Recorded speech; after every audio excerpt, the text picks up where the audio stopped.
Welcome into the Cam and Strick Podcast, episode number 50.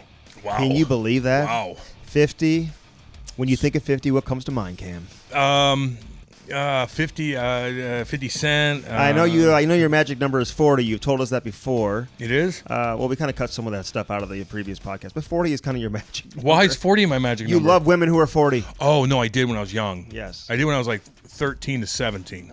Oh, really? Yeah. And then it went away? Oh, God, yeah. When you're 13 to 20. Hold on. 13 to 20. Dude, when you're 14, Yeah. you're not wheeling 40-year-olds. No. I was when I was 16 to 17, though. No, you weren't. Yeah, I was. Were you? At Aquavin with a cutoff T-shirt on and tennis shoes. Yeah. At Aquavin down in the valley. Aquavin? What is that, like a It was outdoor cougar, water It was a park? cougar bar. I don't know what the hell they were thinking, but I mean, I was in shape and I was young, and they're like, yeah, okay. Is that in Windsor or is that here? No, that's in Chesterfield, St. Louis. It is? Aquavin, yeah.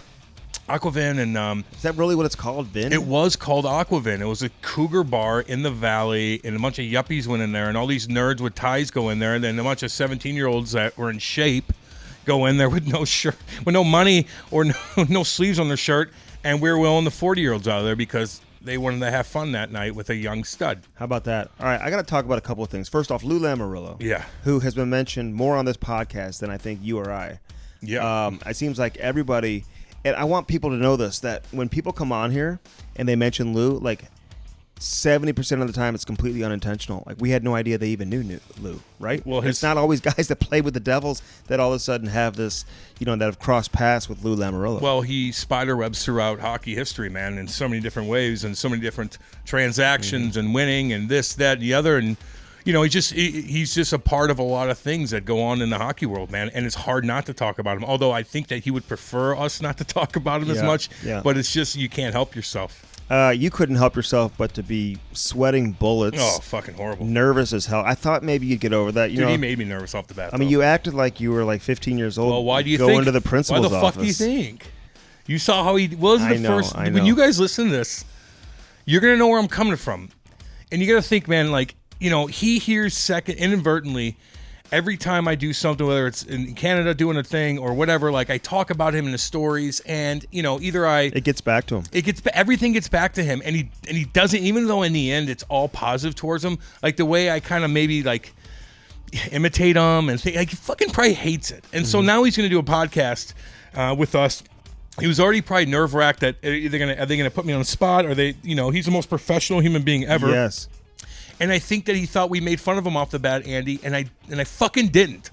It rattled me. Really? You were right there. No, I know, but I didn't take it as that. You thought you thought maybe he thought we were making fun. Yes, I do. I honestly You do. asked a question, a serious question. Dead serious. And we don't want to give away the interview, but Lou's response rattled you for the rest of the interview. Dude, it rattled you too. And you even looked at me. A little bit. No, you looked at me Yeah. and you go, don't worry about it. Keep going. Yes. Keep going. Yes. And I'm like, fuck. Cam just he looked like he turned the puck over and gave up a goal in his first and career saw it NHL goes. game, and he thought he was being sent down to Albany the next Yeah. day. Like you Yeah. thought Lou was going to call you and like send you down to like the minor leagues of podcasting. And he doesn't have any control over anything I do right now. Although if I wanted to get a gig into something, maybe he could. I don't know. He could help you. He could help me. He could hurt me. And not that that's how I'm thinking of it, because he has no reach on what I do right now. No one really does. And so I still respect the guy that much, but I fuck my heart sunk, dude. And you guys, and I'm not bullshitting you on this. I feel like shit today. I fucking had a hard weekend. I feel like shit today. I don't give a fuck. I'm gonna let you know. That messed me up big time, man. Right off the bat, Andy, you know what I'm talking about, where I asked him that question, and then he says something very staunch to me, and I'm like, We thought he was joking. I thought he was joking, but he wasn't. And I'm like, I did do my homework. I did do my homework No, on you. because he said, "Didn't you do your research?" My research. I mean, And, yeah. and let me just vouch for Cam real quick, because I will say this about Cam. Cam and I talk on the daily for sure, but sometimes as early as like 7:30 in the morning, 8 o'clock in the morning for sure. Just trying to kind of put our collective thoughts together, and you are up doing your work. I always am. One thing you do is you do a little bit of research. You can't read. You don't know exactly what you're reading, but you'll Can't watch write your either. video. You can't write, but you will do your research. No, I do, and that's what's the most frustrating thing about this whole thing. And speaking of number 50 is, even with radio every day for the past 3 years doing it, I didn't know ever how to do homework or do research and write it down for me to be able to explain what the fuck I have in front of me. I've never had to do that. I never tried. I just didn't. I stopped when I was in 6th grade, 7th grade maybe, and that whole sector of what we do right now is very difficult for me for a long, long time. So I take every fucking note serious now. And now I actually have a computer that I bought because I can't write. Your cat. My cat, I can't fucking write, and she's dead now. Thank you. I'm sorry. I put her fucking down. Rest in peace. You want to bring that? My grandma died. Okay, I'm sorry. Fucking idiot. The next one that's gonna a fuck true me story, back. though. You know that. That's a true story. It's a true story. Yes. My cat did shit on my fucking computer. Your brand new computer. She was going, hey, oh God, what a horrible experience that was for the last 6 months. Every morning I wake up, I'm like, oh God, where'd she go? Where'd she shit? And everybody's like, clean her litter box out, Cam. Fuck you. All right, I'm gonna fucking tell you that right now. Fuck you. That litter. I'd walk down there and fucking fall and then spill my pecan pie in that shit, and I'm still eating it. That's how clean it was. All right, but let me just say this in summary. A couple of things. First off, we wanted Lou on when the episode maybe had some significance. This being the 50th episode, we thought it made actually, I don't even think I asked you or told you that I reached out to Lou and was going to get him on. Because, I know. Because I felt like you were going to say, I don't know if we should get him on yet. But I felt like because this was the 50th episode, and knowing even long before doing this podcast, how many times you've said how much he means to you personally. He does, and not just me and my mom and dad too, and they knew. What did he do for your parents that you talk about a lot? Well, he had structure for me. I mean, fuck, I was in junior, and I always tell people in junior, like, when you're in juniors and you sign a contract, you get a couple $100,000, you're drafted. No one's in control of you. Do you think anybody, no offense to the Windsor organization, I love all you, Mike Kelly, nobody had control over anything that I did. I mean, seriously, my billets, are you fucking nuts? But Lou did. But so you go through this. And you last as long as you did in the NHL, you think, if you weren't drafted by New Jersey? I just don't think so. I was wild. And I was even wild with him, and I had to hold it back a lot because he was always on my mind. And he'd call you in. And, fuck! And again, people have told stories, right, about, I guess, Johnny Madden or somebody saying, hey, he wants to see you, right? Was it him? And so he would hear about things and whatever, and then you'd have to, face him directly. Well, we wanted to get him on, so we got him on. Yeah. You know what's interesting is we reached out to him, the Islanders PR, who we appreciate them helping us out as well. They're on the call. You don't hear them on the call. No. But that's the way they do it with Lou Lamoriello. It's like every interview he does is done basically a three-way call, and Islanders PR is on there to moderate or whatever they're doing. No, and I don't blame them. Yeah. If I'm Lou, I'd have the same shit too. I'd be like, no, I want all you guys by me. I don't want anybody to put me in a weird corner here where I have to answer a question, although he won't answer it if he doesn't want to. No, he already knows the game. We asked him a couple questions that he chose not to answer. Yeah, which I know. I typically know, and I talked to you about this before, because I've had Lou on my radio show in the past. Yep. I've had quality conversation with him. I find him extremely interesting, and I know which questions not to ask that won't provide an answer. Like, I've heard him do interviews with other media, on national, radio or television, and the entire interview is spent with him not answering questions, and I'm thinking, listen, these people got to change your questions up. You got to know what he's not going to talk about or what he will talk about before him coming on. He doesn't like talking about So I had shit. one question for him that he said that stays in the dressing room, and I respect that. No, it's fine. Look, don't. If you want to respect that man, and you want to do your homework, which I actually did do it, to be completely honest with you. Although Did you do your research? I did do. Oh my man, yeah, I was forced into doing research on that guy for years. But if you go in there and ask him about current shit and like, so how's the injury update with? He's gonna be like, go fuck yourself. Yeah, how are the contract negotiations going with Matt Barzal? Like, don't ask him stupid ass questions. He's not answering that. Although okay? I did ask him a dumb question. Which one? Oh, I don't know, maybe a couple. Yeah. I'll let you say which one. If you didn't know, then I guess there's a couple in there. So, but anyway. it was cool to get him on. Yeah. But 50 episodes already for the Cam and Strick podcast, and we're having so much fun doing this, dude. And it really has been. It has been great. Didn't know what to expect when we got this thing going. No, I know. We sat down with Ryan O'Reilly at the Enterprise Center where the Blues play, and I think you and I were thinking originally, like, is this going to be kind of like a blues podcast? Like, what are we doing? The Blues certainly thought that. And yeah, but we took it in a completely different direction. Best decision we made was to go in a different direction, spread our wings, and bring people on from all over the NHL walks of life in different NHL circles, different eras, current players, former players, Hall of Famers, superstars. Can I say something? All-stars, whatever. Grinders, guys who played fourth line, guys who fought, whatever. I don't learn anything new from the current guys coming on. I've heard everything they've had to say. David Perron was good, man. No, not with us. Oh. I'm just saying, like, in general, throughout, like, just like the St. Louis thing. Then when you got the current guys, I'm like, I know what they're gonna say. I could answer their question for them. Correct. So it's just like I'm glad that we didn't go that route, and I'm glad Yeah, because the former players, man. I was talking to. This just doesn't work, man. Andrew Jackson. This guy's a great guy. Does a lot of media work up in Canada. Works with Wendell, and we were talking. And I said we love having the former player on because they tell stories. They have stories to tell. Although the current players that we've had on, they've been pretty good. Tom Wilson, man, was unbelievable. Yeah, Ilya Kovalchuk, true. Ryan Reeves was great. His phone sucks. Get a new phone with your new Fucking 2-year Reaver. contract. You fucking cheap ass. Did you get a phone deal in your Jesus contract? Christ! Look at the rink you're playing in. Get a damn it, Reaver. Did you play in Get a goddamn T-Mobile phone. rink? T-Mobile rink. Like, fuck, And your you phone sucks? You should have the best service of anybody. He was like sleeping during the conversation. Wake up, Reaver. Wake up. So, Jesus. but David Perron was great. O'Reilly was awesome. And so, anyway, but we like to spread it around. And so, Lou Lamoriello, the second GM that we've had on, I wish I would have asked him, and it's kind of an obvious question, which a lot of times I don't like to ask the obvious questions, and then I sit back and I say afterwards, why didn't I ask that? But how long does he want to do this for? Like, he's 78 years old. I tried to get in like kind of like what do you do? Like, what'd you do throughout this whole process? Like, I can't see you do anything but what you do. He watched NHL Classic games. Like, can you send me a picture of you like in your jammies or something, or like in sweatpants? Like, I haven't fucking seen you ever and without a suit on. Like, I'm gonna look at you. Always like had a suit on? Always, man. Even at practice and whatever? Oh my God, yeah. Really? Dude. Yes, always. Always had a Never suit just on. like a tracksuit or The only thing he wore one time I remember was he'd have his suit pants on with skates when he was out there, and he'd just stand in the middle of the ice and kind of do 360s to watch everybody. How would he skate?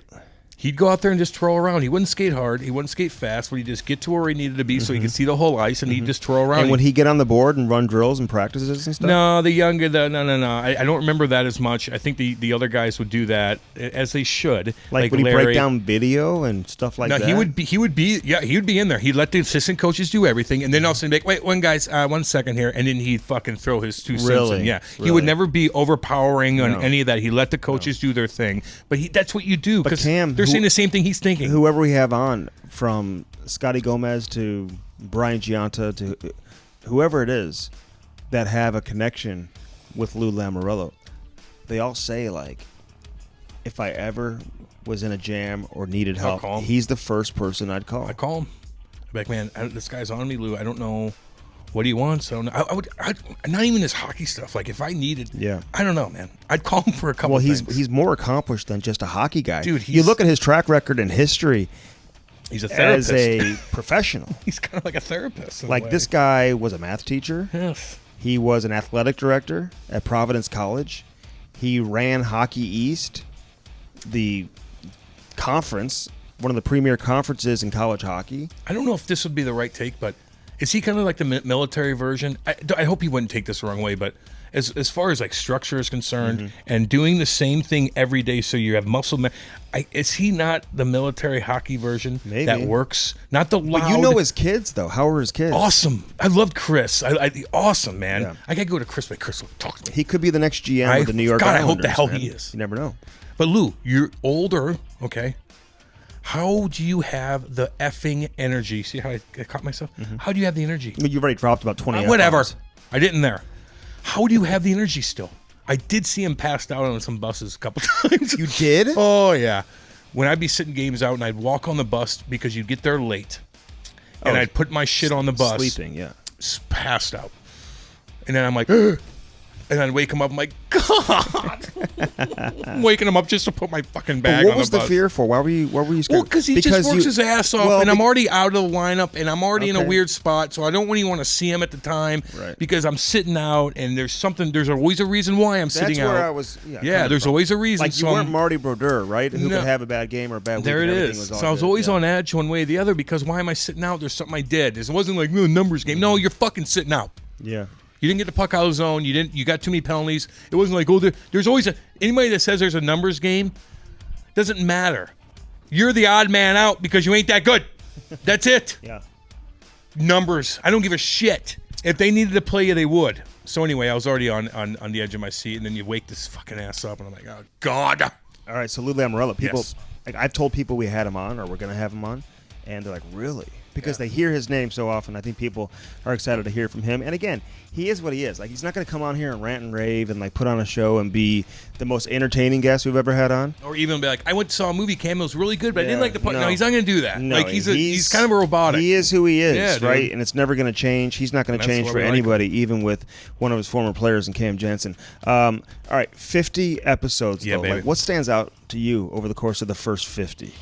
I think my questions, I'm a little more comfortable. Are you talking to me in a personal No, note? not about you. What guess? Oh, what guess? Yes. I'm like, oh, I thought you had maybe something He's about talking me. about how good he's become, how much he's No, improved. I said, no, although I you have, I got to get better. although you got nervous as shit during well, this interview. Fuck, what do you want me to do? What guess? Well, he's one of them. I think Avery's always one. Of course, Carcillo. Darren McCarty was fucking great. Is Avery mad at us? He might be. Because of what George The Rock said. Like, yeah, I mean, what do you do? Georgie said it. What do you do? What do you want to do? Yeah. We did text him and be like, hey. Just heads up, dude. I think he kind that's of right. went away, man. Didn't really blow up or anything. Well, I'm sure he wants to kill us. No, he's good, man. I'm sure if I'm a bicyclist He wants and to I'm kill, on, man. and then I'm like in his like way, he's gonna fucking put a tire iron through my shit, my spokes, and I'm gonna break my neck. And what he does, Kind of. I always wonder, like, does he know those people? I don't know. Or He might try to like fight him. Like he's ripping. Like, them you're in hard. New York City, dude. Like, somebody may just like what'd you say to me? flip out on you. I know. It's kind of best just to walk on by. Yeah. No, Turn your I still head. watch. I'll still watch here. So those are the two. Daniel Carcillo, he went crazy. Yeah, man. he's still going. And now he's on it. He's on it now with all on this hazing stuff that he told us on the podcast like several months ago. I think he was episode 10 when we had Daniel Carcillo on. I mean, Commodore, I think there's a lot. I'm missing Commodore so was many. great. Go back and listen to Commodore. Commodore and Marty was great, and damn, there's a ton, man. Even like Tom Dundon, like I didn't know what the fuck to think of him. I think he thought I was a jerk off right off the bat, which he probably should. But then at the end, I think he had a couple cocktails. He's like, "What's up, Cam? You want to hang out?" I'm like, "Yeah, get a fucking boat." And now we run the You got $1 billion? Now we run the Carolina Now Hurricanes. I fucking run show. I got We run the Hurricanes, man. Give me that So credit card. I don't know how we're gonna handle that roster moving forward. We got some tough decisions to fucking make play. for Carolina coming up. Go be a bowling pin. Yeah, but Tom Wilson was unbelievable. Ilya Kovalchuk was great. Yeah. You know, we've had some good ones. So, again, if you haven't heard a recent episode, just check out the archives man. and listen You're there. to one of the 50 episodes, including this one coming up on the Cam and Strick podcast with Lou Lamoriello, now the GM of the New York Islanders, which seems a little weird, to be honest. Islanders? What? Yeah, he's still doing it, man. And that's still his scene over there, dude. Like anywhere out east. But I can see him and Barry Trotz, who's a cool-ass dude, by the way. They're going to work, though. That duo's going to work. They'll work together. They'll work. Very, very well. All right, as always, Cam and Strick podcast brought to you by Car Shield, who hooked Cam Oh, up. my God, did they Saved fucking you hook me up. thousands of dollars, dude. The easiest... Look, to be honest with you, I didn't know exactly. Okay? I didn't know exactly until something shit happened in my truck where my starter doesn't work. Embarrassing as all shit in Eureka, where everybody knows my truck, and it just stuck there, meaning I couldn't take it home. Like, people are like, what the fuck? Everybody's like, what's Cam's truck doing here at 3 a.m? Like, does Kate drive him home? Anyway, very embarrassing. I call him up, they're like, Simi, where do you want to take it? I go, well, there's a place like 2 seconds away that I got a guy I know. It's like, give me the info on it. We'll set it up. You're right there. We'll take care of everything. We'll get back to you whenever the truck's ready. A day later, truck's ready. Boom. Like the simplest damn thing I've ever been through in my life. All you do is pay monthly. Are you crazy? Yeah. That would have cost me the cost of like my a gas. small amount of money. The cost amount you pay monthly. Yes. Okay. And even your starter goes out, and then they got to get another starter, and this doesn't work. And it adds up, and it adds up, and they fucking take care of it, dude. Yes. It's crazy. All right. Save yourself 10% Love you guys. too. Love you guys. By mentioning the promo code CAM, 800-857-2481. Again, 1-800-857-2481. Check them out online, carshield.com. Again, save yourself 10% by mentioning the promo code CAM. All right, gadgetbuyback.com. We love these people too. Oh David Long and company. Love the game of hockey. They've got a storefront out there in Oakville here in St. Louis. If you're listening in the St. Louis area, you got a cracked phone. You want to upgrade your phones. You want to sell your company's phones and tablets. Even if you got a busted Apple Watch or whatever. Yeah. And it doesn't have to be an Apple product, by the way. It can be Anything. a Samsung, whatever it is, Android. Dude, take it in there. Let them fix it. Just check it out online. Gadgetbuyback.com. GadgetLabMobile.com. They've got two different websites. That's for the local store, GadgetLabMobile.com. But for everybody else, GadgetBuyback.com, 877-772-8880. Again, 877-772-8880. Trade in your old phone. Trade in your old tablet. Don't be stuck walking around. If you're a business and you got phone. crappy ass tablets that are like 4 years old and everybody's like slow down, you're trying to get shit done, but you're like, bitch, my fucking tablet's old. Tell your boss to get his shit together and take all those damn things and trade them in. You're slowing down the fucking company. Stop doing it. And one other thing. If you're cruising around, you might be single, blah, blah, blah, blah. I don't give a shit what you are. If you have a cracked phone and you're around people, you're a Hoosier. Get that damn thing fixed. No one takes you serious. All right. You know who we take serious? Who?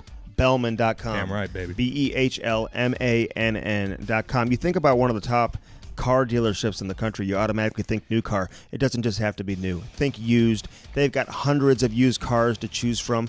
Bellman.com is the website. They're in Troy, Missouri. But if you're living out of state and you want to have a car delivered to you, they'll work on that for you as well, and they'll get you the vehicle that you purchase. Again, on one side of the street, it's the Cadillac, the Buick, the GMC. Just cross the street there in Troy, and you've got the Chrysler, Dodge, Jeep, Ram over there with Bellman.com. And again. Look at the pre-owned inventory, dude. Look, I always look at it like this. Places have nice cars. It's going to happen that way. They have it. They're sleek. They're clean. Can my wife walk in there and feel comfortable? I'm dead serious on that. Can my wife walk into Bellman and feel comfortable? Yeah, damn right she can. Unlike a lot of other places, and you know what I'm talking about, walking in 15 motherfuckers, and your wife's like, oh, can I just walk around? You come over here, girl. No. The fuck away. 15 swinging dicks come. I'm done with that. I want my wife to be able to walk in and feel comfortable. That's what she gets when she goes to Bellman. She understands that. They understand that. And to me, that goes a long way. Dan Bellman was playing golf the other day with Jeff Brown. Was he? Who we're going to get on here, by the way. We love Brownie. I can see Brownie be the type. All right, Dan, let me fix your swing. Let me fix your swing. Oh, yeah. Well, no, I think Bellman's pretty good. Okay. They golf all the time. But he was telling Brownie about how he heard our interview with Gary Roberts. Oh, yeah. Which was incredible. And Brownie played with Gary Roberts in Carolina. And he said that Gary Roberts was the first player he'd ever seen in his entire career drink a protein shake after a game. Ooh. And he was drinking protein shakes after a game. That's like when I brought Affliction to St. Louis. He brought protein shakes. He's a trailblazer. Yeah, he's a trailblazer. So check out that interview if you missed Gary Roberts. But this time we've got Lou Lamoriello, man, the GM of the New York Islanders, the Hockey Hall of Famer, true legend. We throw that Big term boy around, man. This guy is an absolute legend in hockey history. Enjoy Big Lou on the Cam and Strick Podcast. Do you know who Cam Janssen is? I ask all our guests, do you know who Cam is? You answer that for us, Lou. Cam who? Oh, gosh dang it. How you doing, Lou? Sorry about the technology. You know how that goes, and it's evolving every single day. No, I'm good. And how are you, Cam? And both of you all safe during this period of time? Yeah, actually, I live next to my parents, and I was a little worried about that for a while there, Lou. But I think now it's kind of passing on. But things are opening up and getting back to normal life. Well, please pass along my regards to your parents. Oh, I absolutely trust me. They made sure I had a good night's sleep last night, and they've been bugging me all day to make sure they said hello as well. And you should know, first off, it seems like everybody we have on this podcast has some type of connection with you, whether they played for the Devils or they didn't. But you know how nervous Cam is for this interview, Lou? I mean, he didn't sleep last night. What happened? What did you do to him to make him so scared of you? Well, I think that's part of his facade. When he says that, and it's a topic. But first of all, in a serious note, I enjoyed Cam as a player and as a person. He was an integral part of a lot of our success in New Jersey, both on and off the ice. He's a character guy. He came to play every night. You never had to worry about what he was going to bring. And certainly in the locker room, he was a teammate. I will share this story because I'll never forget Bryce Salvador shooting me a text. He said, listen, I'm going to the Devils. Because I told Bryce the night before, I said, hey, when the trade goes down, you got to let me know where you're going. He said, I'm going to the Devils. I said, who's coming the other way? He said, Cam Janssen. And I remember calling Cam. He was in the limo. But, rumor has it, Lou, that when you traded Cam to St. Louis, that you got a little emotional. It was an emotional trade for you. What brought out the emotion, and is that story true? Well, first of all, I don't know how emotional it was, but honestly, every trade has some emotion to it, unless you're dealing with a situation that you don't have strong feelings about, because whenever you have a player that gives everything he has for you in the organization, anytime you trade him, it's emotional, and it should be, and it shouldn't be easy. It should be difficult. But I knew in Cam's case, he was going home. I thought that this was also a great opportunity for him. And St. Louis wanted him. And certainly we were in need of a player like Bryce as far as a defenseman. So I thought it was a win-win situation. But certainly you don't like to give up a player when you have the intangible that Cam brought. Well, I appreciate that, Lou. And you know what? You asked what we've been doing. What have you been doing? And you usually always busy. There's always something for you to do. So the past 3-4 months, how have you been keeping busy? Well, like everyone else, you set up a home office and you have access to just about everything you would have, at the main office, because there was no hockey going on. There was no practicing. There was no players. So the technology that we have this day, and we went through it a little before this conference call, is incredible. And I think that I've become sort of technology sort of savvy at this point from that end of it. But on the more brighter spot, I've had a tremendous time with my grandchildren. Certainly they're not in one area. They're all in 3 different states. But being able to FaceTime them and talking to them and being able to set a time and not, veering from it so that you don't disappoint anybody. I think that's probably been the most gratifying as far as something family-wise. Are you the type of guy that can relax, Lou, when you don't have hockey preoccupying your mind 24 hours a day, and you're forced to basically have more time on your hands than you probably ever had because of the pandemic? Was that difficult for you? Well, not really, because you have hockey in front of you on the TV, and you're able to see games everywhere and anywhere. And some nights you catch 3 and 4 games, depending upon what that night was bringing as far as family goes. But I think I watched more hockey and games of years ago than I've ever watched, over a period of time. We go back and watch 90s playoff series and things like that. Are you a movie guy, Lou? Do you watch movies? Do you listen to music? Anything like that? Or is just, I'm going to find some old hockey clips, try to take something out of that to maybe help, moving forward in the future with the Islanders? Well, I think that music is something that I've always liked, and reading, a combination. As far as spending a lot of time watching TV other than sports, I'm not really into that. But there were some specials that came out over this pandemic that were worth watching. There's a lot to do, if you're a busy person. And if you're a busy person, you have to find a lot to do. All right, Lou, listen, I don't hear you do too many long-form interviews like this one where we can truly dive into, who you are as a person and your background. So, doing some research on you and obviously following your career for a long time since I've been covering the National Hockey League, I've always found you really interesting just in terms of, your background, being with Providence College, having a baseball background. Like, first off, explain the baseball background where you were a manager in the Cape Cod Baseball League. Take us back to those days. Well, I first got acquainted with the Cape Cod League when I was in college. I played 2 sports in college, baseball and hockey, and the baseball coach I had there, had four of us go and play in the Cape League after my freshman year, and I played each and every year after this school year. So I spent 4 years in the Cape League playing. So I was familiar with the league, and then went back at a different time and managed the team, which is a coach. Coach and manager are different words in hockey and baseball, but they're one and the same. Yeah, they are. You were the captain of the baseball team, of course, captain of the hockey team as well. What kind of? I never asked you this, Lou, and I don't know why I never asked you this. But what kind of hockey player were you? I mean, what position did you play? Were you, a third line grinder? Were you a goal scorer? Were you heavyweight and beat guys up? Like what kind of hockey player were you, Lou?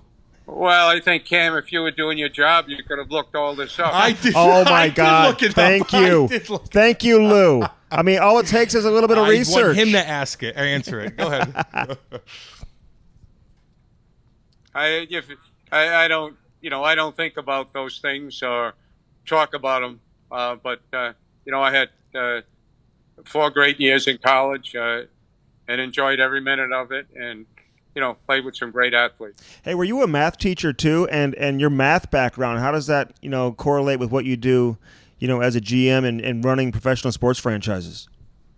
Well, what happened was I played a year after my senior year in college, and then I went back and I taught math at a high school that was my hometown, and they had split sessions at that time, so that it was only in the morning. You had a grammar school, grade school in the morning, and in the afternoon you had the high school.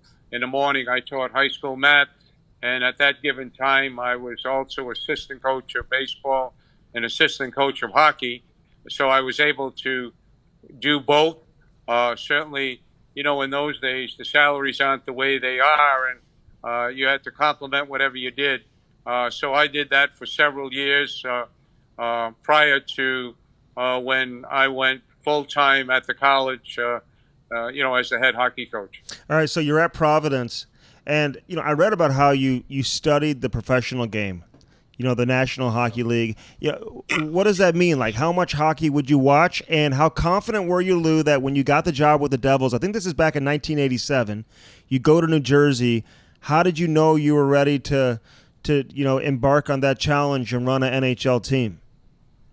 Well, first of all, when I was in Providence, both as a player, the Providence Reds were in the American Hockey League. That's when you only had 6 teams in the NHL, and certainly the American League is where all the players came from. They went to the NHL. Fellas, is there a feedback here? I'm getting a feedback. We're not getting it over here, but okay. Is that better? All right, then as long as you're not getting it. Yeah. So that when I was in college, we practiced at the same facility as the Providence Red. So I had, the good fortune of practicing with the American League team at different times, and get a relationship with the people in pro.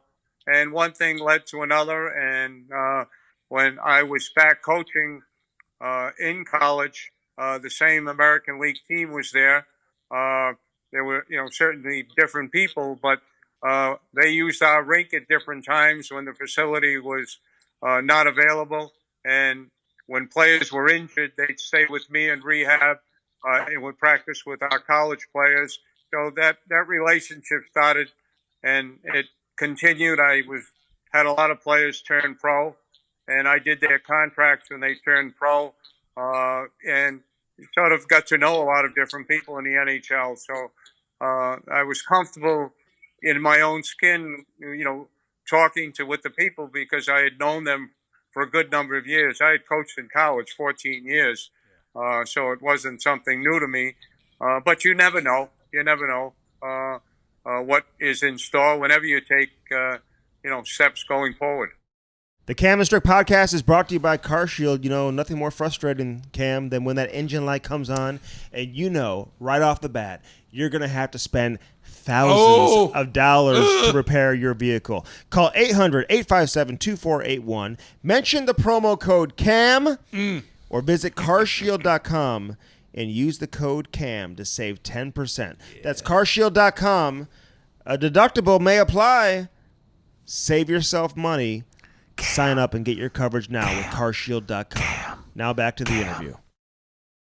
Who was a big influence when you were just getting into this whole thing, Lou? Like anybody that you looked at throughout this whole thing and that you can kind of look at and say, oh, you know what, I like what he does. I might try to find a way to kind of grab his style and do my own thing with it.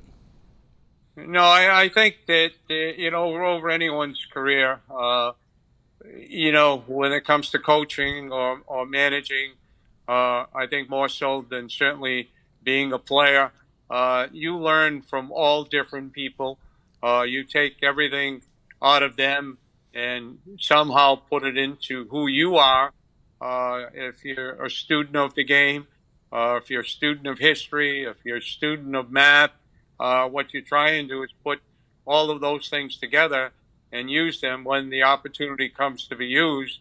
And you form as best a base as you can. And when you have a base, then you're able to adjust as things come along. But I had the great fortune when I was in college to play for two outstanding coaches, one in baseball, one in hockey, who, were ahead of their times. And then I had the opportunity to play with some great athletes. And you saw how, different types of athletes handle different types of situations, and what, the switch was to motivate them to do what they do best. And the one thing that I learned that I think I carry with me today is only expect out of players what they're capable of giving, and don't try and make them somebody they're not, whether you like that style or don't like it. And Cam, you've heard this before about the orchestra. If you're a piano player, you play the piano. If you're a violinist, you play the violin. If you're a drummer, you're a drummer. And Cam, you knew you were a drummer. I was more of a cowbell guy, I think, Lou. No, I completely understand. I remember you saying that all the time. It's everybody has to play their part. And, how did you, there's so many questions we want to ask you, but, juggling the two and working with the Devils, and then, you're CEO of the New Jersey Nets too. How did you manage both of that? I mean, you're so busy doing one thing, but then you have to do, both organizations. I mean, that must have took a toll. How'd you manage that whole thing? Well, first of all, I had a great boss in George Steinbrenner. In fact, I had the great opportunity to work for two unique individuals, John McMullen, first when I went to the Devils, and then George Steinbrenner, who was oversaw, and I worked for a lot of great people, but they, in my opinion, knew what it took to win and allowed you to do things that had to be done. And then, what you do is you surround yourself with the most talented people.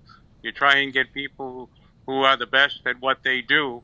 And when I was asked to take the Nets, I couldn't have been in a better situation having Rod Thorne as the general manager of the Nets. And I had a gentleman in the Devil organization that we could move over there and look at things day to day.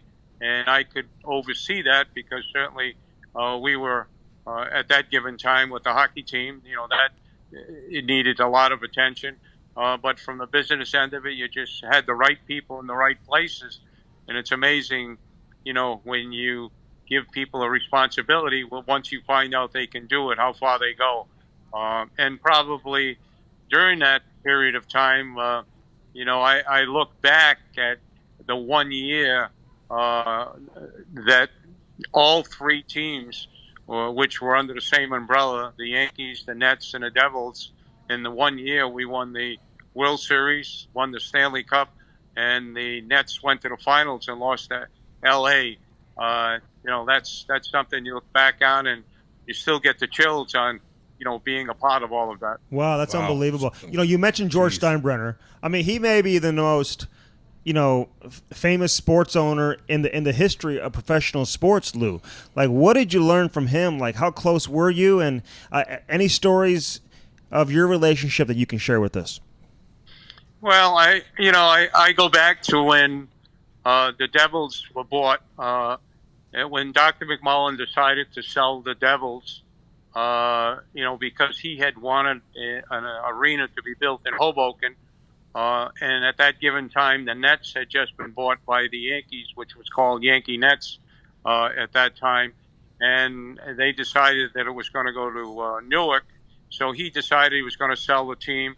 And, it was, only natural that Yankee Nets, this group would buy the Devils because they were at that time trying to form the Yes Network, which today is one of the biggest networks out there, and then they'd have another team, although the Devils had a long-term contract with MSG, and they still do, but they had the franchise and for the dates in the new building, to go along with the Nets. So George Steinbrenner and his partners at that time, two gentlemen, one named Ray Chambers and Louis Katz, bought the Devils, and I, at that time, Dr. McMullen had said that I was not part of the sale, and so I was free to do whatever I wanted. And when George Steinbrenner sat down with me and asked me to stay, I told him that I didn't think it was a good idea. I told him that it was better for him to get a different person. I thought we had a real good franchise. A good team, without question, a great team, and good people, but they heard a voice a certain way. And if that way had to change, I didn't know. I only knew of his overseeing things and being hands-on and everything. I didn't think it would work, and I'd rather not go forward. And he looked me in the eye, and he said to me, "You will have the same autonomy that you had when you were here. There will be no interference by anybody." And he was a man of his word until the team was sold a second time. And in saying that, I have tremendous respect for him. When he asked me to take the Nets, I was a little surprised, but you do it, and to this day I still have a tie to the organization, being on the board of the Yankees, which is a fun thing, and just keeps me tied to the Yankees and the Steinbrenner family, who have just been a tremendous and have a tremendous influence on my career. I love that. And listen, man, you became a legend, obviously, with the Devils organization, with all the success you had. But your first draft pick, I think, was Brendan Shanahan in 1987, but you get Brodeur in 1990, Oh, yeah. Scotty Niedermayer in 1991. Like, when did you know you truly had something special? What player was it that you felt like, wow, this is going to get us to the top of the heap in the National Hockey League, Lou? Well, it's hard to really pinpoint it, but I think when we started in '87. When I went to the Devils, I knew a lot about the Devils because I had three of my former college players playing for the Devils at that time. So I had followed them. And when I went there, without question, they were a hard-working team. And in fact, that was a trademark. But I think they were satisfied with working hard and being complimented. But there was a different level that you had to go to in winning. And I think what happened was we made a couple of trades with some big name people in the organization, quality people, and what it was a message that nothing but winning is going to be accepted. Not that these players were responsible for not winning. In fact, they went on to have great success from there. But there was changes made to just wake everybody up, and we're not going to stop until we can get there.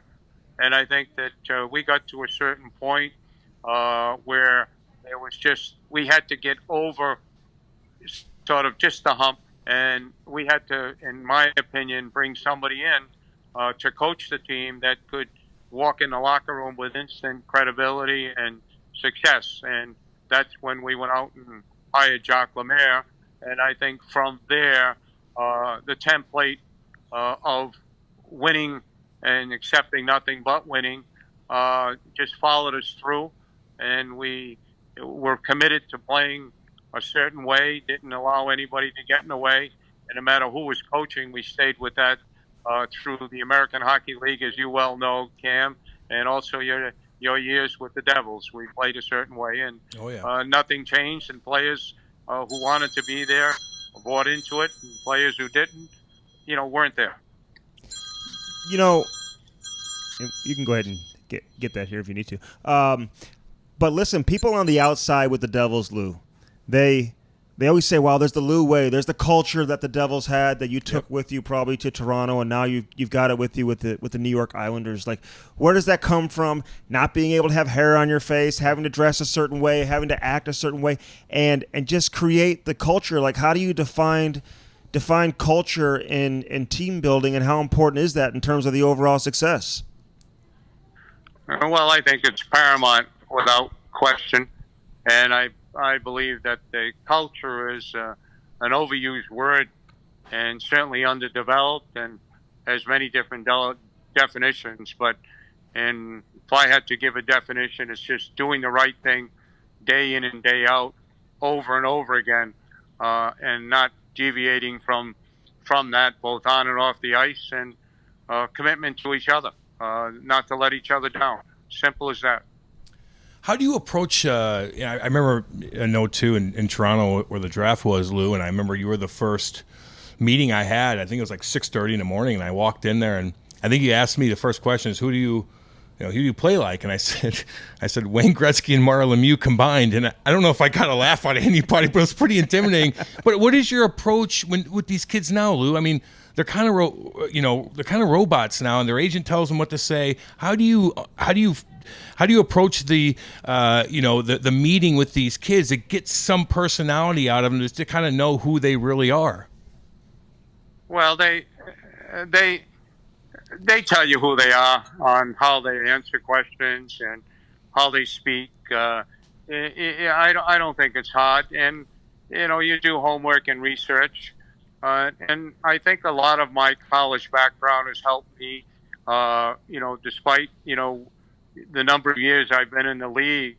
It's just that I spent so many years with that age group of college players, and going from the age of, 17 to 21 and 22. And, all different personalities you come about, and you notice what the changes are or what their backgrounds are and all of that. And I think that has not changed. It's changed today. I don't think it's any different today. I think that people are brought up a little different. But if you're going to have any success, they have to be people who want to be a part of the team and understand that there's a reason for the name in the back of the shirt, not in the front of the shirt. Do you think that maybe a kid that has a little bit of a rough background and maybe a rough upbringing, that he would suit a lot better in the system that you created, and maybe you could take a chance on somebody like that? Not necessarily. I never looked at it that way. I looked at everybody as individuals. Certainly, there's pros and cons on everything, and throughout my years, there's no question you never worry about taking a risk on a player. But when you do take a risk, when you know it's a risk, you have to have the right players in that locker room that are strong enough not to be distracted and just trust you that if you thought that it was time to make a decision, or he was an impediment, or got in the way of success, then a decision would be made. But the locker room to me is sacred.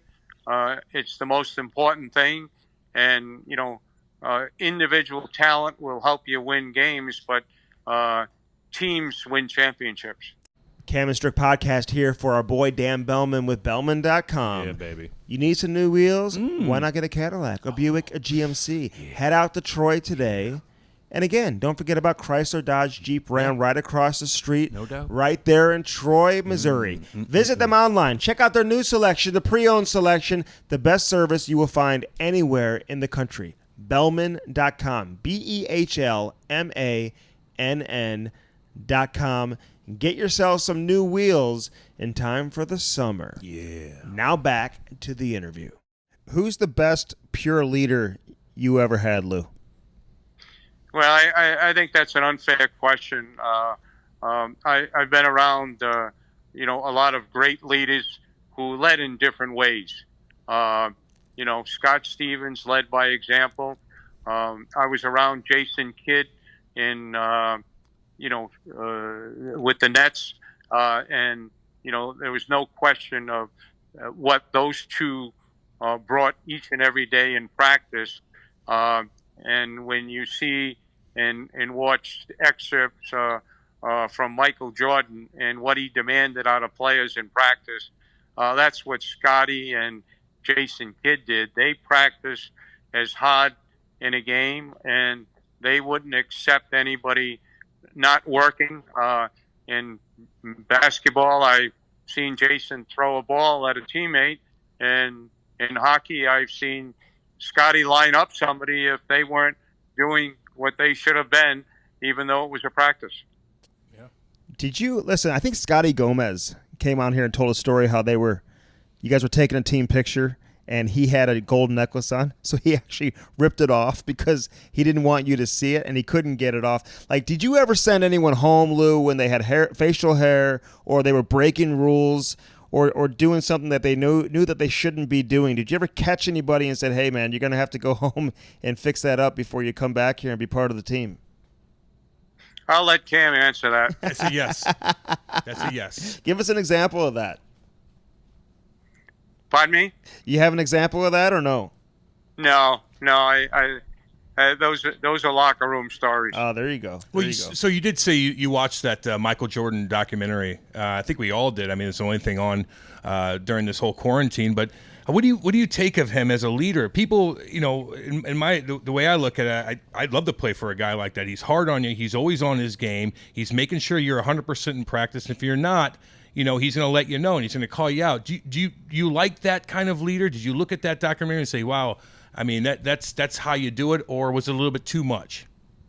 No, without question. And the reason it's not too much because if you do as you say and you're the hardest worker in practice and you're committed off the ice, it cannot be too much. And the people who cannot follow that, their priorities are not in, the right sort of frame, in my opinion, to have success.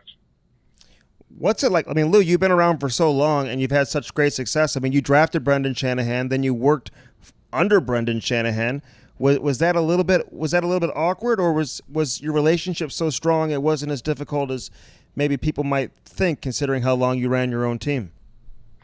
No.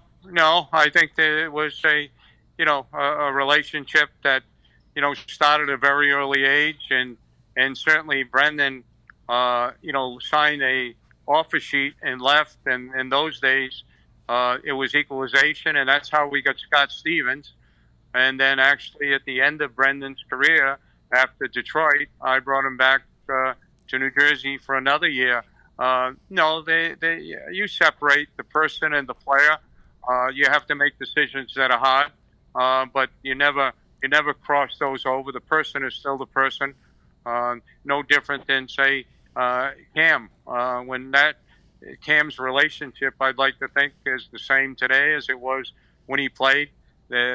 The only thing that's changed is his stories get bigger and bigger. I don't know from what people tell me, but the friendship will never cease. I hear that from so many of your former players. Listen, you just brought up Brendan Shanahan, and we're doing this interview out of St. Louis, and I'm help people understand what exactly happened there that led to you getting Scott Stevens with the offer sheet that the Blues signed Brendan Shanahan to, and it went to arbitration. The Blues actually, I think, offered the Devils Curtis Joseph and Rod Brindamore and maybe some picks as well. But what led to you guys getting Scott Stevens and just tell our listeners about that story there? Yeah, well, simplistically at that time, it was equalization, as I mentioned, and the St. Louis had three exceptional players at that time, and I paralleled in the same category of where Brendan Shanahan, his age, was going to be. You had Brett Hull, you had Adam Oates, and you had Scott Stevens. And in my opinion at that time, we would have been stretching to ask for Brett Hull. I thought that in Adam's case that we would have been better off trying to get Scott Stevens because of what he could do, a combination of offense and defense. And I thought off defense at first. That's the way I think. So, and no disrespect to Adam, who's a great friend today. And actually, I had as an assistant coach here in, in New Jersey when I was there. So what happened is that certainly they asked the two teams to try and work a deal out, which, we weren't able to do. And then what you have to do is I have an ask and they have a give. And you're correct. They had the opportunity, and they put Rod Brindamore and Curtis Joseph plus. And, in my opinion, it wasn't enough. I thought the one player. So we went to arbitration. But the key factor in this whole transaction, a lot of people, really don't know. What happened is that in the Lex Scripta, you were able to ask for the physicals of everyone on the reserve list. So I asked for the physicals, everyone on the reserve list. And when it came to getting their package, I looked up the physicals, and Curtis Joseph was hurt. Curtis Joseph didn't play the end of the year. He had another year on his contract. He had a one-way, and, he was still in rehab. And a major part of our brief that we sent and also, put in front of the arbitrator in the rebuttal was very simplistic. We didn't know where his future was going to be. There was a one-way contract. He hadn't played, and it was unfair for that type of a package to come forward. And in my opinion, that was the turning point of the arbitration case. And what was Scotty Stevens' initial reaction, and what was the Blues' reaction to you? Because he was here for just one season. I think they had him locked up to a long-term contract, and he was such an important piece to the organization. Here, was it just as simple as, okay, Scotty, you got to go to New Jersey, and he reported, or did you have to talk to him and kind of smooth things over? I mean, what was it, like for all parties involved emotionally? Well, certainly, Scotty, I wasn't happy at that time, nor with either one of the three of us. He just went to St. Louis, had bought a home, was happy there for that period of time he was there. So, and if you know anything about Scotty's intensity and just his commitment, he wouldn't be, and I wouldn't have been. I don't think either one of you have been, as I said. So it took a little time. To communicate, and he loved the game. And he knew he was coming into a pretty good team, and eventually he came. And without Scott Stevens, we don't win 3 cups. He was just tremendous for us, both on and off the ice, and just a great leader in every way, by example, and just the way he handled himself. He was a consummate pro. He was a prototype devil, in my opinion. And history just speaks for itself. Andy, just to put that in perspective, like Scotty on the ice was the one guy I didn't even go near. No, just the one guy. And that's what I was going to ask Lou. The I one mean, guy. How would he adjust to today's game with the rules? I mean, he was such a devastating hitter. He was a great player too. Don't get me wrong. I think people focus probably a little bit too much on his physical play, but he was such a good player. And I know Ty Domi came on our podcast, made some comments about him and whatnot. But what should people know that in terms of his ability to adapt to today's game? You think he'd be able to do so and be just as effective? In my opinion, he definitely would. He would have adapted to the game. He would have adapted to the style. And, you can't take away what you can do in that defensive zone. He was an intelligent player. All you have to do is listen to him, doing color. Or doing commentary, on MSG Network and listen to him. He's a student. He knows the game, and he would have adapted and adjusted, and he would have maximized everything he did. And, I'll tell you, there were still people who in the past had their head up. They'd still have their head up today. I mean, oh, my God. What do you remember about that time when he hit Paul Correa? Oh, God. I mean, and you're watching that, and then Correa came back and scored a goal. I mean, that has to be one of the most unbelievable scenes, even though obviously Correa was playing on the opposing team there, Lou. I mean, just the dramatics of that event. And I bring it up because you guys ended up winning the series, but just what do you remember about that entire event there? Well, I certainly, Paul Correa was just a tremendous hockey player. I followed his career, at the University of Maine, right through, the beginning of his Crow years, and put his size aside.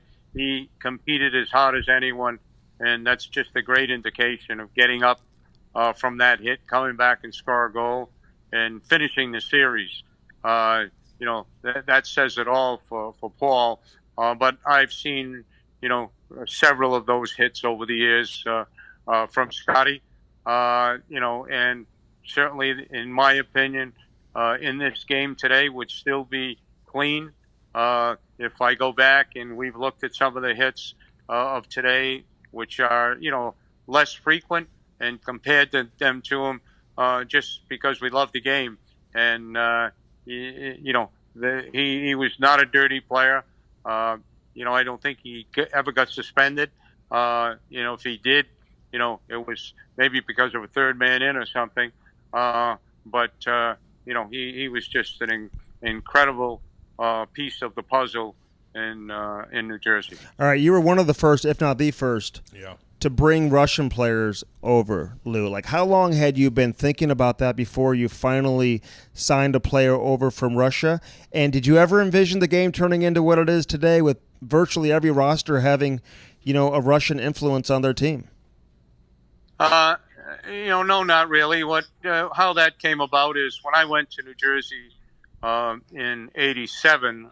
Remember, New Jersey had never made the playoffs, and I looked at the reserve list and saw that they had drafted Fedosov and Kasatonov, and anybody in hockey knew who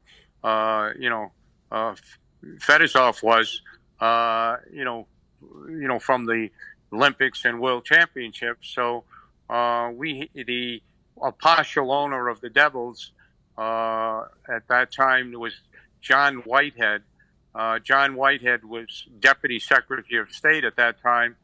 And, I figured he had some influence with the ambassador of Russia. So that started the journey of trying to see if we could get, it didn't matter to me where the player was from. And I knew that it would be difficult, but we started day one. And I went out to the '88 Olympics and met with the Russian Federation. And then, eventually we were able to get that. It wasn't easy. There was a lot of people, who spent a lot of time internally working. I spent a lot of time there. But and at that time, there was a lot of negativity throughout the league as far as, and even with players of coming over. But he was a tremendous asset. We ended up trading him. He went to Detroit And of course, he helped get that Russian 5 in Detroit, and they won a cup. And then when he was through playing, actually came back and was our assistant coach with Larry Robinson when he was coaching when we won the cup in 2000, and remains a great friend today of the family, and just a pioneer in every way possible. And it's great that it's a worldly game. You don't know where the players are from unless you look at the last name, and even the last names don't determine it. And the best players in the best league, isn't that what we want? Absolutely. But the leagues are still different, though. And he had to come over and adjust. And did you watch that, firsthand? And at the beginning, it was kind of tough for him. They have all the skill in the world, but it's just a completely different game. And so it took a little while for them to kind of adjust to the physicality over here, right, Lou? Well, he was a mocked man, unfortunately. It wasn't fair to him, because of where his homeland was. And if you knew the individual, he wasn't captain, for those, world and Olympic championship teams, just to have a seat. He was captain for a reason. And I saw that firsthand, because he they didn't like that he wanted to come and leave. And he went through a lot for 1 year, in Russia, and finally came. But it was an adjustment. Unfortunately, it was a little slow at the beginning. And then, we were able to make a transaction. Scotty Bowman called me, and we made it. And, when he went to Detroit, that adjustment period was over. And I'm just delighted for the success he had there, because he deserved it. And I know his teammates there give him a lot of credit. And our own players loved him. And I was watching the 95 Detroit Devil final game only a week ago on TV. And they had after we had won and they were going through the line. And I just got the chills watching how the players embraced Slava, each and every one of them. So, that's what it's all about. That's what makes this game great. Relationships never leave you.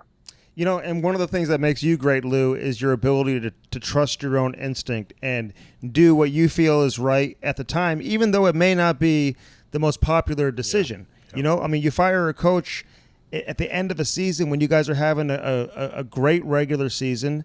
What is it that allows you to have belief and conviction in terms of some of these decisions that you've made over the years, including that one, Lou, to feel like, hey, this is the best thing for the team?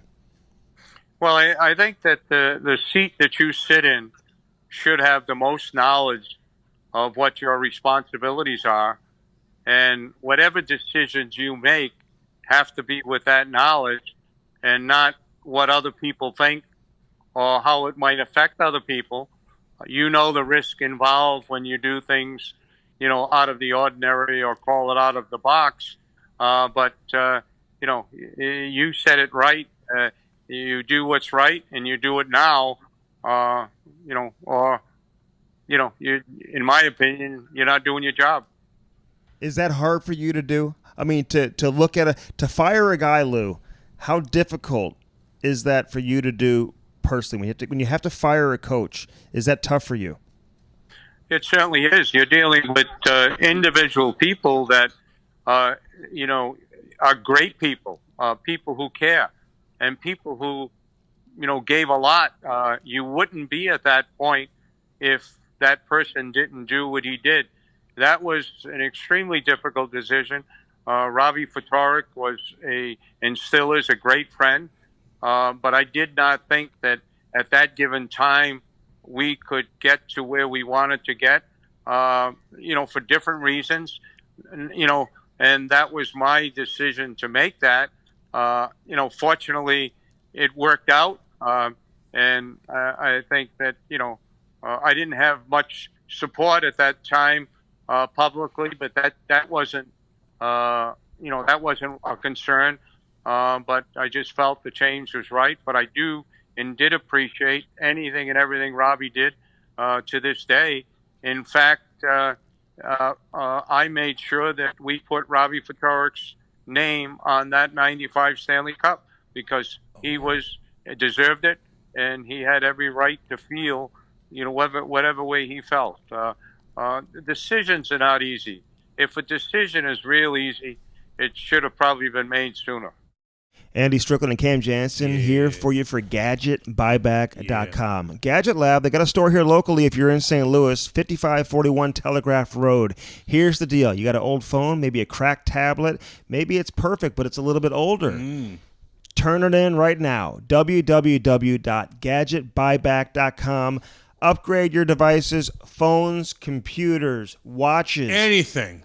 Doesn't have to be Apple either. No. Get those tablets turned in. Again, www.gadgetbuyback.com, 877-772-8880.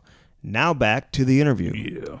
But wasn't it Claude Julien I thought it was Claude Julien also, right? Was that difficult for you? I think when you fired Claude at the end of the season, when I think you guys may have had the second best record in the East, and people on the outside, again, they're not sitting in your chair, so they don't have all the knowledge, Lou. But to hear the criticism and just to have the confidence to make a bold move like that, most people wouldn't be able to do that, Lou. Well, I can't worry about other people. I don't know. I'm only in my own thought process. But you don't make decisions for the sake of making them. You make decisions that you think are right. And that's all you can do is do all the homework that is necessary. Feel as comfortable as you possibly can, and allow the end result to take care of itself. Got a couple more for here, Lou. I know you're a busy man. And speaking of Robbie Fedoruk, he was such an unbelievable guy. Of course, he coached us in that 04 lockout. Love him to death. But is there anything in the NHL now that, I don't know, is it turning in the right direction for you as far as the speed of the game, the physicality, and all that stuff? Do you like where the NHL is going as a whole, Lou? Yes, I do. I think that the game's changed, and I think that injuries have played a lot to do with the game. I think the younger players that have come in with the type of skating ability and skill and how quick the game is, there had to be adjustment and changes, and they've been made for the right reasons. But once you get into the playoffs, everything raises to another level. The physicality starts coming back into it, but it's under control. Yes, I do like the way the game is going, and the talent that's in the game today is incredible. And that has a lot to do with what's happening at younger ages. And, when did you hear years and years ago of that, skills coaches or individual coaches in all stick handling, shooting? I mean, it's incredible what some parents are doing, and you can just go right in your backyard there in St. Louis and see how some younger players are being developed and what's happening throughout hockey. So the talents are exceptional. Hey, you've got one of our boys, by the way, Scotty Mayfield, and we'll give him a shout out right now. Big boy, St. Louis kid there. Yeah, you've got one there. Hey, I got to ask you about Toronto. When you went to Toronto, and listen, you're a lifer in the game of hockey. How did you handle that environment, Lou? Is that a good fit for you, for your personality, just considering how much attention there is on the team and everything you have to deal with in addition to running the hockey club? Well, I think what helped me going to Toronto was that, you start off with the amount of publicity it's all hockey. I mean, when you're in New York, you've got 2 NFL football teams, you've got 2 NBA teams, and you've got 3 hockey teams. So the focus is spread around and the attention. You go to Toronto and, it's, hockey. It's the Maple Leafs. But what I was fortunate with is that just about, I'd say maybe 80% of the writers or the sportscasters, I had all, different associations with, because of my years in New Jersey and the years that we were so fortunate to go to the finals and win. And, they were all there during all those runs, and you have to interact with them. So it wasn't something new. As far as the hockey end of it, because you're in a different area, you can't change your methods and your belief. And the reason you're there is for who you are and what your philosophy is. So you can't change because of that. But it's a great atmosphere for the game. They love their game, and I had 3 extremely enjoyable and great years in Toronto, and never looked back. I got to ask you this, Lou, because, there's so much focus on the 1980 Olympic team for Team USA in terms of what it meant for hockey in this country. But, maybe not to the same extent, but the 1996 World Cup team for, people my age, what that meant for the game of hockey, the collection of superstars that you had on that team, the collection of superstars that were on Canada, and you guys were able to win the World Cup. Yeah. Like, what do you remember of that, of that tournament, winning it, and where do you rank that accomplishment? I mean, can you put it near your Stanley Cups, or do you separate that from what you accomplished as an NHL general manager? Well, first of all, there's nothing like winning a Stanley Cup. But let me tell you, at that given time, there was nothing like winning a World Cup. Remember, as you said, the 80 Olympics really gave recognition to the American player. The 96 World Cup team said that the American player is here. Yes. And when you look at the team that we had and the success that team had and the success that those players had, but, you look at the roster of Canada at that given time and you say, oh, my God. And you look back now. But that was a special group. That was a special group from the first day we got together. We went to Providence College and, put aside all our connections with the NHL and, put the USA jersey on. And that was the focus for a period of time until it was finished. And that was a great tournament. And certainly to this day, the relationship and the friendship of each and every one of those players, and I've had several of them with me, in the NHL, but their careers have just been incredible.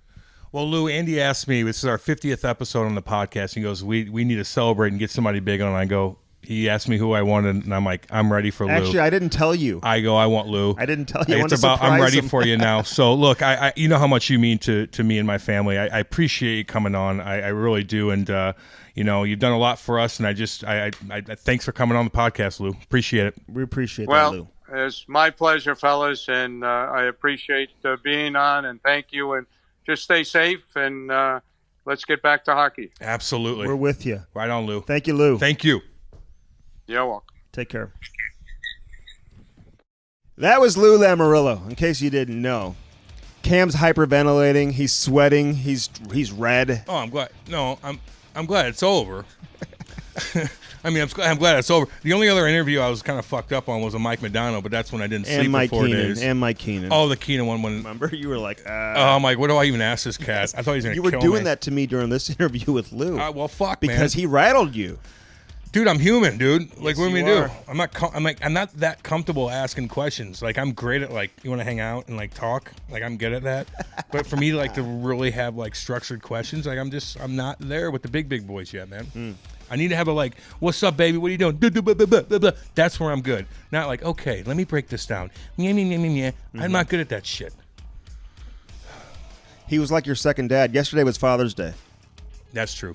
He was. I sent a nice 2 days little post ago, out sorry. there. I put a little post out there for my your daddy. pops, yeah. Draft day. My dad was everywhere. But I saw somebody put on social media maybe like a week ago that did your dad like yell at opposing players like from the stands? Fuck no. What was that guy talking about? No. My dad would hide from all the parents. Would he? Hide and stand and watch me by the glass by himself. So every time I'm doing crazy shit, he'd give me the look, like thumbs up, like keep going. Or if I wasn't moving my feet, he'd do Oh, really? the move your feet, and that's it. And then all the moms were like, he's a fucking psycho. Was he an athlete? My dad? God, yeah. Oh, my God, yeah. Is he built like you or no? Yeah, he's shit-kicking son of a bitch, Really? man. Yeah, and my mom. Like a tough guy? Yes, dude. Where do you think I came from? And your mom, what, you fuck the fucking sky? Your mom is too. Is that what you said? What the fuck? Yeah, my mom worked at Clayton fucking jail. Hardcore. She's a badass bitch. She's fucking tougher than anybody. Where do you think I fucking came from, Strick? What the fuck is wrong with you? Hey, she worked at the Clayton jail, by the way. Yeah. We're in Clayton where we're recording this today. I know we are. We got hooked up, a great spot, by the way. Yeah. What would she do there? Fuck, nurse. Help the. She was the nurse. Yeah, Is she a nurse? Yeah, she was a nurse at Clayton jail. Yes. Have to give them their fucking drugs, fucking withdrawing off heroin and booze and shit and crack and whatnot. And she'd fucking help them. The Clayton jail's hardcore. It's hardcore. Dude. It's your intersection jail. It's like you go there to get fucking go off the penitentiary, man. So you get like your sittings there. That's like the halfway house where you go in there. You know, you get your evaluation on how bad your crime is, and my mom would take care of them in there, all of them, the men and women, and whatever the fuck was in there. Did she ever get have like a personal like crazy experience? Right. Yes. Like would somebody all the time try to physically like attack her or anything like that? She'll beat the fuck out of anybody. Would she? Oh no, but I shouldn't say that. No, not at all. A grown man could beat the Were shit you out ever of my mom. scared Okay, about? Would you scared about her going there? Yes, of course. Well, she's tough. Was I scared about my dad in 150-degree weather taking a tar hose that's 900 pounds full of tar and spraying tar in the middle of July and getting it all over the place and like lighting the match and all of a sudden it blows up and it blows them off the fucking like that sucked too. They just did hardcore shit, and then I got to play hockey. So how about? And now you get to do a podcast. Now I get to do a podcast. I'm fucking pathetic. I mean, come on. And you can't do shit. I can't do shit. I'm fucking one-dimensional, man. I'm so bad at shit. I watched my wife's dad come over on Father's Day and like and fix my garage door in the garage, which is sweating there, and I'm just watching him like a fucking asswipe because I don't know how to do shit. Then he asked me for like a crescent wrench, and I'm like, the fuck does that mean? And I look at Kate, and she's like, I'll get it, Cam. I'm like, oh, God, just kill me now. All right, listen, we got to pump something up because we've had these video clips coming out, including this Wednesday. Yeah. And a lot of people watched it this past week, but a lot of people, for whatever reason, didn't. I reached out to people who listen to this podcast consistently, and they didn't see it. They're like, what are you talking about? So I sent it out to them. So I think our plan is for now, this could change. Wednesdays? This is the Cam and Strick Podcast, dude. Yeah. Things can change very, very quickly. But our plan is on Wednesday to release this on our Twitter page and our Instagram page every Wednesday, man. Yeah. And we may be doing it more, but for now you can expect to see it on Wednesdays for sure, where Cam and I just pick out a video. It could be a fight of his, could be a legendary fight. It could be, one of the greatest plays in the history of the game. Could be some highlights from the game the night before. Or it could be I elbowed somebody four seconds late. We're just going to try to break it down and be entertaining and be funny and watch it and just be real, have fun with it. Yeah. So check that out, including this Wednesday. Yeah, man. Cam did these analytics of when to post stuff. Yeah. So I don't posting at 2:00 in the afternoon ain't gonna do shit, homie. Just wait till fucking 6:30. That's right. It. Or we do it in the morning. Or we do it in the morning. Yeah, yes. 8 to 9 or whatever. Yeah. Yeah. So we're trying to. So we'll try to be consistent with that as well. But just check these out. We'd love to get some feedback on that. Look, we own all our shit, so we don't have a fucking company being like, "This is what we need, Cam, Andy." Right. No, we're like, okay, let's break this down. We got fucking Jamie. We don't have conference calls with our marketing people. No, we're just like we're doing all this shit on our own, and so that's what I'm going to say. With the sponsor stuff, guys, honestly, if you guys help us out with that, it goes a long way. And you got to subscribe, and you got to follow us on social media. Yeah, it because helps. some of these companies that have reached out to us that have interest, and they're like, "Oh yeah, we want to do this," and then they pass us off to some nerd fuck agency, and nerds. they're like, you have so and so followers on your podcast Twitter account, not our personal accounts, on the pod. So just follow us. We just started it, bitch. Pardon my language. It was a guy. It was a guy that I said that to. It was a guy. I'm sorry. A guy. Yes. Little bitch is what I should call him. He wasn't very nice, but we're doing great with all that stuff. It's just, it pisses off. So we need some help with everybody. Yeah. You know how it goes. But that's on us, too. Everyone's got to do their part. We got to bring the heat, baby. Yes. We got to bring the heat. And just follow us and subscribe as well. Pardon my language. All right, this was episode number 50, man. A milestone. We've got lots more to come, and, of course, we appreciate all the support from our sponsors, too. With Car Shield, again, save 10%. Call today, carshield.com. Do yourself a favor, much like Cam did. 800-857-2481. 800-857-2481. Check out carshield.com today. Also, gadgetbuyback.com. Don't be walking around with a broken phone. Who's your daddy? Trade in your old phone or tablet. They'll buy it from you. You can trade it in, though, man. Very easy situation. 877-772-8880. GadgetBuyback.com. GadgetLabMobile.com. If you're in St. Louis, they've got a store in Oakville, so check that out. GadgetLabMobile.com. Look over Gadget Lab. You can find all the information on the Oakville store on that website. But if you're a company out there, you're out of St. Louis, GadgetBuyback.com. Hit us up on social media with any feedback, any questions, any comments. Also, Bellman.com, new cars, but specifically they've got a ton of pre-owned cars. Check out their pre-owned inventory today. Great people. Unbelievable people, yes. Bellman.com, BEHLMANN.com, and of course, Cope24.com. We love our girl Renee. We love you, girly girl. Right on. All right, for Cam Janssen, I'm Andy Strickland. This has been episode number 50 on the Cam and Strick Podcast.